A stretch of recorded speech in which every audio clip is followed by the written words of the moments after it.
6th மந்த்லேருந்தே heavy back pain. என்னால ஒரு 5 minutes கன்டினியூஸா உட்கார முடியாது. 5 மினிட்ஸ் தூங்க கூட முடியாது. பிரெக்னன்சில எல்லாருக்குமே பேக் பெயின் வரும். இதுக்கு 3 இம்பார்ட்டன்ட் ரீசன்ஸ் இருக்கு. ஃபர்ஸ்ட் திங், நம்ம யூட்ரஸ் பெருசாகிறதுனால வர்ற ஸ்ட்ரெச்சிங் பெயின். செகண்ட், யூட்ரஸ் சுத்தி இருக்கிற ஸ்ட்ரக்சர்ஸ், லிகமெண்ட்ஸ், டியூப்ஸ் எல்லாமே புல் ஆகிறதுனால வர்ற பெயின். தேர்ட் திங், நம்மளோட ரிலாக்சன் அப்படிங்கிற ஒரு ஹார்மோன் பிரெக்னன்சில அதிகமாக சுரக்கும் போது அது நம்மளோட பெல்விக் போன், பெல்விக் லிகமெண்ட்ஸை டெலிவரிக்கு நம்மளை தயார் பண்றதுக்காக லூசன் பண்ணும். இந்த லூசனிங்னாலையும் நமக்கு பேக் பெயின் வருது.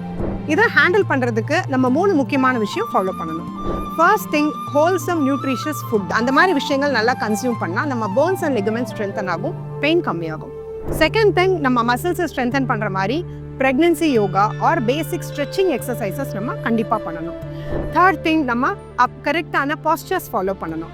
பேக் சப்போர்ட்டடாக உட்காரணும், ஸ்ட்ரெயிட்டாக உட்காரணும்.